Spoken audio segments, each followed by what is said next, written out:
Hello, and welcome to Herdy Audio.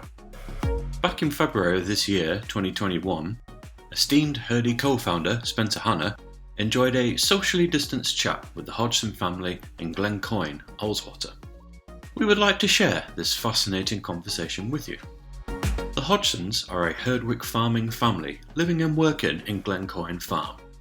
It's one of the National Trust's largest hill farms in the Lake District, spanning over 1,000 hectares. The Hodgsons are part of a co-operative of Ullswater-based fell farms. They provide the raw Herdwick fleece that's used in our Herdysleep mattress. In this episode, episode 2, the Hodgsons chats with Spencer about environmentalism, their conservation work, and the delicate balancing act of caring for the environment whilst maintaining the Herdwick farm. So sit back and relax with a good brew, preferably in a colourful Herdy mug.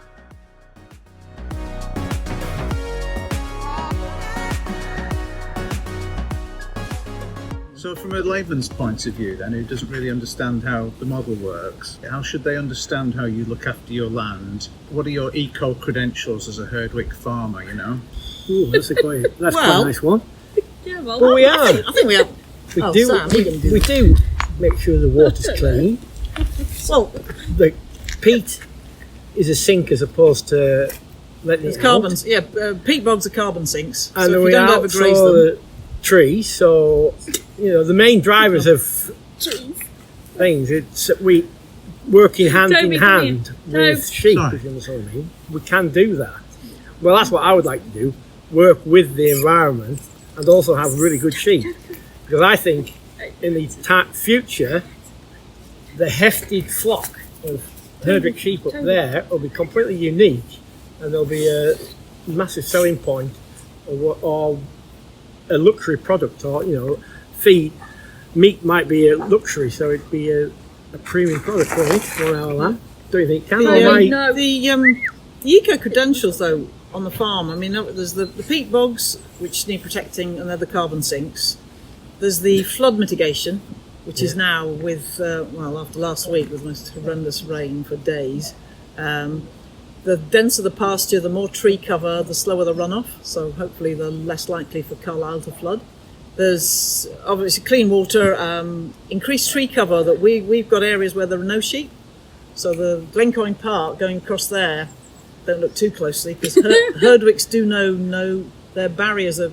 Yeah, it's quite hard to contain them. Because if you make a sheep-free area, the first thing for a Herdwick is to target the sheep-free area, because obviously there's more grass in there. Equally, the red deer do that as well. So the red deer work in partnership with the Herdwicks, and the red deer knock the top stones off the wall, and then the Herdwicks follow in. So we have a bit of a problem there. But we are increasing the tree cover on this farm. We've got areas of natural regeneration. We've got some replanting going on. And so, do you do that under your own initiatives, or have you got an obligation to do that? No, we've always done that under our own initiative. Within the environment schemes, there's always been potential to have areas with no sheep in. We did Glencoyne Brow up behind us. That started out. It's when I go back to how you kind of get to know a farm and saying trying to keep the sheep out of flyy areas. There used to be no barrier for the sheep coming off the fell into that tree corner, and they used to go in there and try and die in there.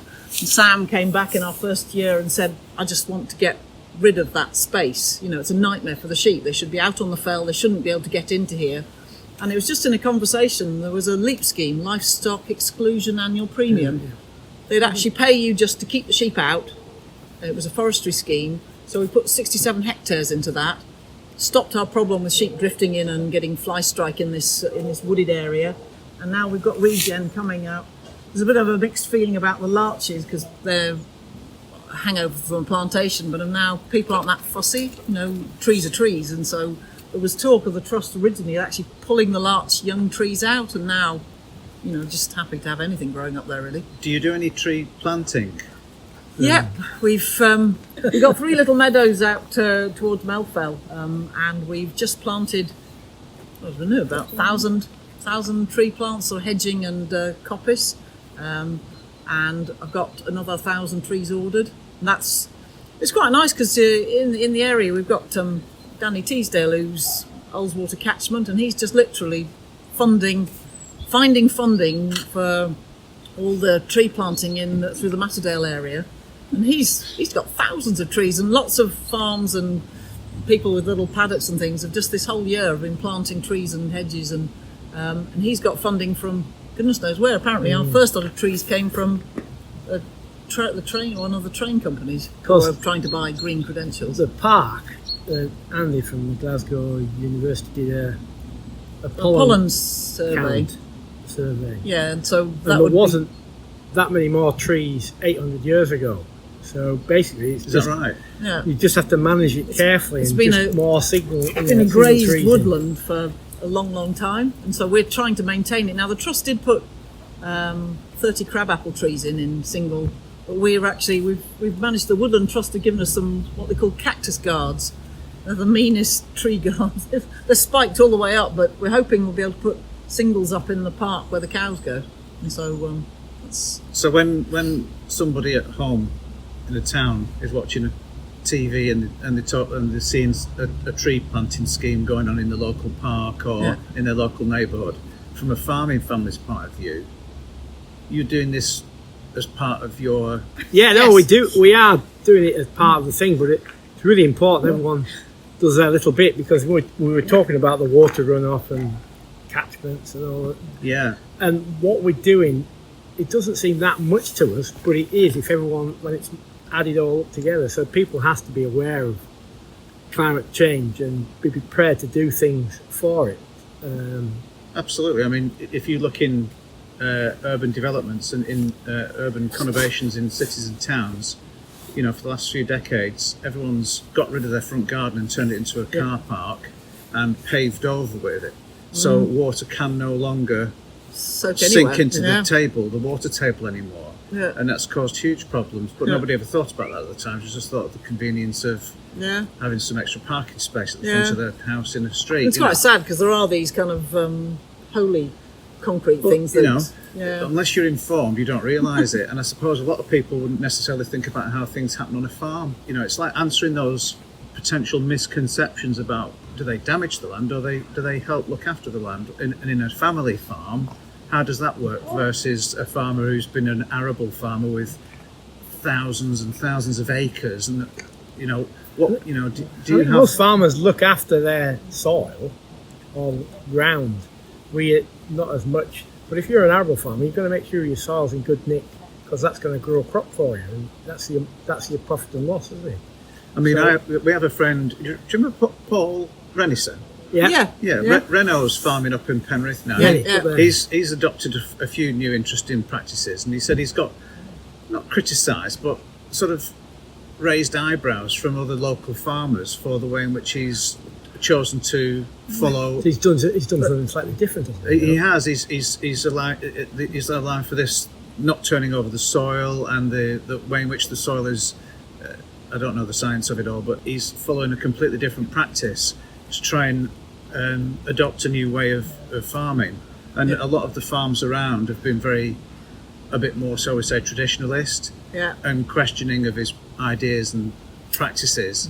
And it's curious really how, if in manufacturing you saw somebody being different with innovative engineering that makes something better, sometimes it gets celebrated. Or so, you know, how does that look from a farming point of view? It's kind of quite typical of farmers. They're a little bit slow to take things on. When we first came here, and we've been, I'd say we've sort of been conservation minded. You know, we started here with 2,000 sheep, and that was what the trust limited here, and that was what the headage payments were paying. And explain a headage payment then. Oh, that's when the subsidies, you got paid per sheep just to keep it. You didn't even have to have a lamb. Right. So that obviously wasn't going to last forever. Scheme. So it was a subsidy.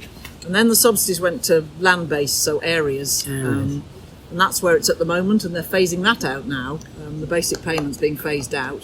And then in its place is Coming Elms, which is environmental land management schemes. But no one knows quite what. And there's been a lot of kind of like, oh, it's going to be this, that, and the other. But of course, there's been no figure crunching, so nobody actually knows what the money will be directed at. It says that farming generally is going to be pushed more conservation. So when we started, we were, I think, because we were talking about conservation, I mean, just talking about it we were considered the green lunatics. And the only people more lunatic than us at that point were the people going organic. And who were judging you as the green lunatics? Most of the farmers, the Lake District. And that was how many years ago? We came here 20. Oh gosh, how old are you? 24, 25. And do they think you're loonies now? Less. Still less so. I think less so because I think the farm we have significantly less sheep, but we still have maybe the shiniest tractor, and so they're kind of thinking we are still farmers. I think Sam's slight error when he first came here, even though we had 2,000 sheep, he kept on saying, "I'm not a proper farmer," and it was sort of rubbish, really, because you're always a proper farmer because you've got livestock and you're farming. You get that in all walks of life, though, don't you? Yeah. Oh, totally. I think when people are unsure, they criticise because then they're in a It was safe a position. nice thing. We had in our second year here, we had the NFU asked if the less favoured area committee could come on a meeting, and they all came, and we were talking positively about our conservation. And there was this guy in his pork pie tweed hat, and he just laid into us. He was actually really rude. And afterwards, we were just thinking, oh, I don't think I want to host a visit, because we were just sharing what we're trying to do and what we hope to do. And felt a bit like, farm visit's not much fun, is it? And 10 years later, the NFU asked if they could bring the less favoured committee on a revisit. And both of us were like, a centenary or something. And both of us like, I don't know, do we want to... Basically, things take a while to turn around, don't they? First off the bus, it was the same guy in the same hat. I'm like, oh my God, he's back. Anyway, he came over, shook Sam's hand and said, I apologise, you were right.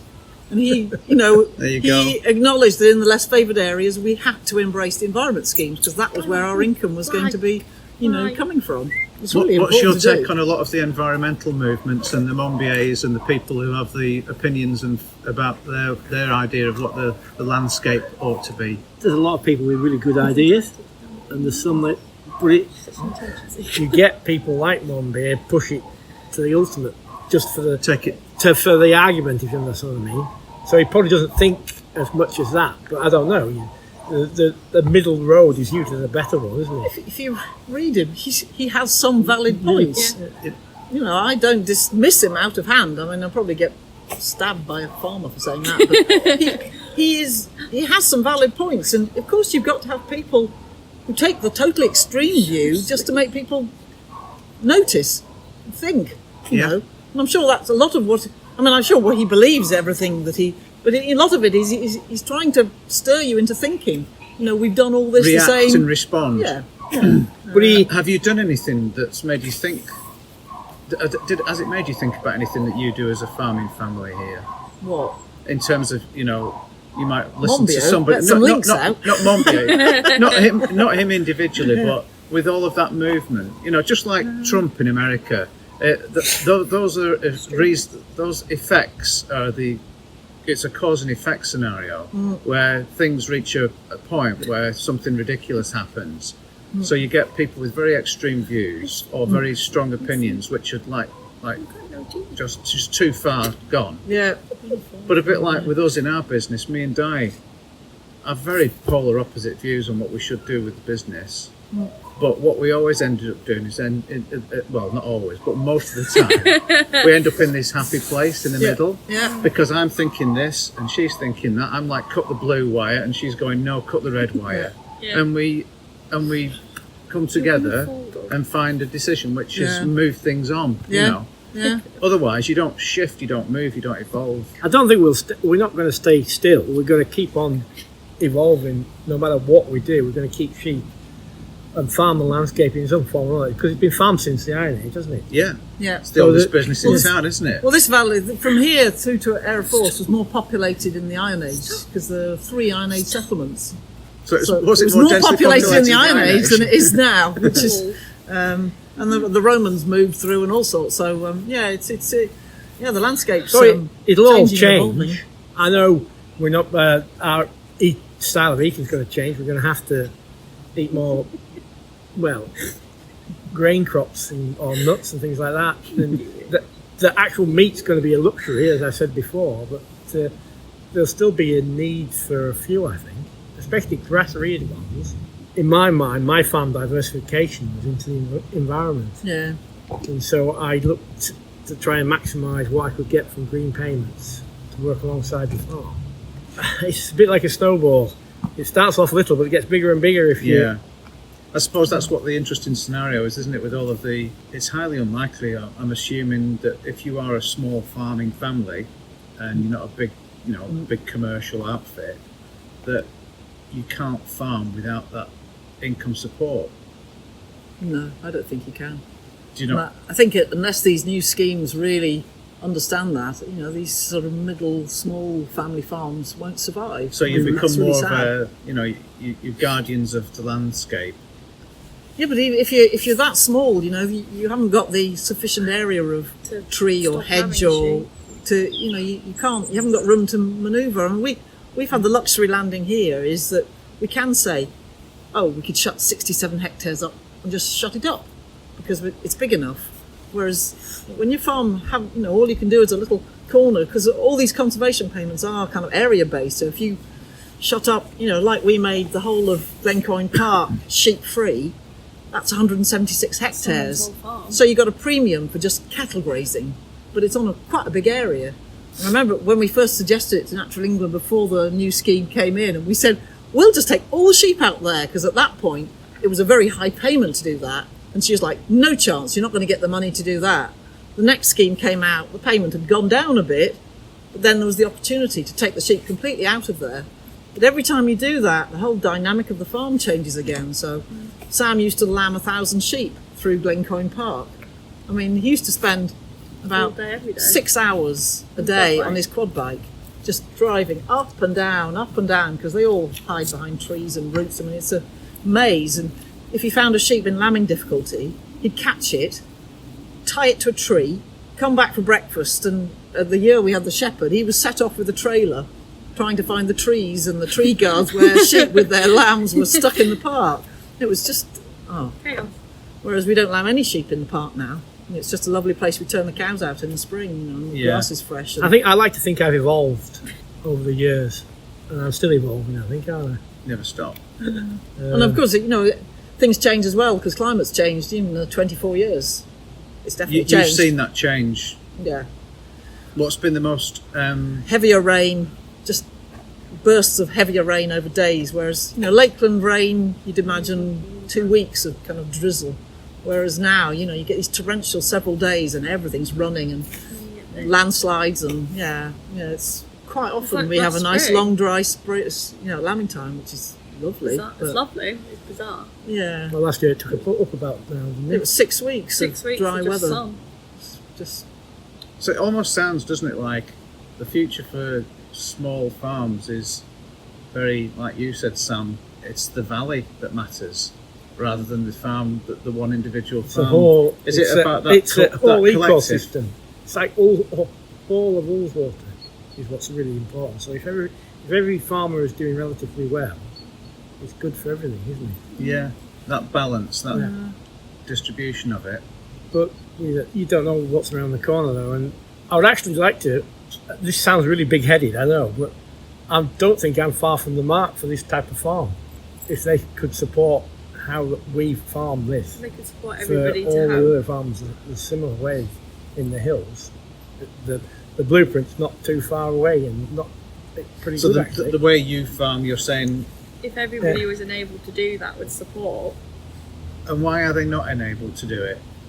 Well, probably size might be a size. major thing. yeah. They don't Yeah, have it the is area. scale. If you So haven't got the that's the area, your problem. support's Yeah. just not big enough. So if you're a farming family and from one generation to the next you've ended up having Well, if this farm passed on to you, which just happens to be the wrong shape and size Yeah. right now, Yeah. You miss out on You miss out on a everything ton we of get stuff. that they don't. Yeah. and So, the yeah. system that exists right now doesn't adapt to give them a piece of that same. It's like it's Yeah. life, though, isn't it? There's winners and losers, whatever way of life there is. There's winners and losers, isn't Yeah. there? People that benefit. So- There's certain scenarios suit some people more than others. I think the trouble is, if you say what we do and it works really Easy for well, us. and it's easy for us to say because we've been able to. It's like Great Melfell, out by the A66. Yeah. completely smooth round hill. yeah. That's part of the farm. We used to have 400 sheep on it, and we wintered them up there, and then we'd walk them back here to Lamb along the road. And we are paid, it's down in a woodland regeneration scheme, wood pasture regeneration, and we get paid to have no sheep on it, and we've got 6 tubby Highland ponies up there who have the life of heaven up love there. it. Yeah. We get paid more for doing that than if we'd had those 400 sheep up there. Well, the little farm down the lane that could be right round the corner Yeah, Can't is do missing that. out. can't access, Can't do it. and it's just like, we took on the tenancy of this farm, and it happened to be 3,500 acres. It is one of the trust's bigger farms, and but it's just like, obviously smaller farms, they can't do that, because if they did that, there would be no sheep on their farm. yeah. That's Yeah. what I was saying Yeah, they'd get- earlier. They still love But the We sheep. have to do add-ons. Like Right. you were on about your wool. That's what the little farms have to do. They have And to make add-ons all the time. And I think whenever you talk about, we were asked to talk at the Cumbria Wildlife Trust AGM last year, and yes, we can talk about, we're doing all these wonderful things. We've got wonderful habitats, but every morning we get up. We're farmers. We're stock Yeah. farmers. The discussions on the phone now in the morning or around the table are: what's the plan? Are we dozing sheep, moving sheep? It's always sheep. Who's feeding the cows? Who's mucking out? That's, Oh, right.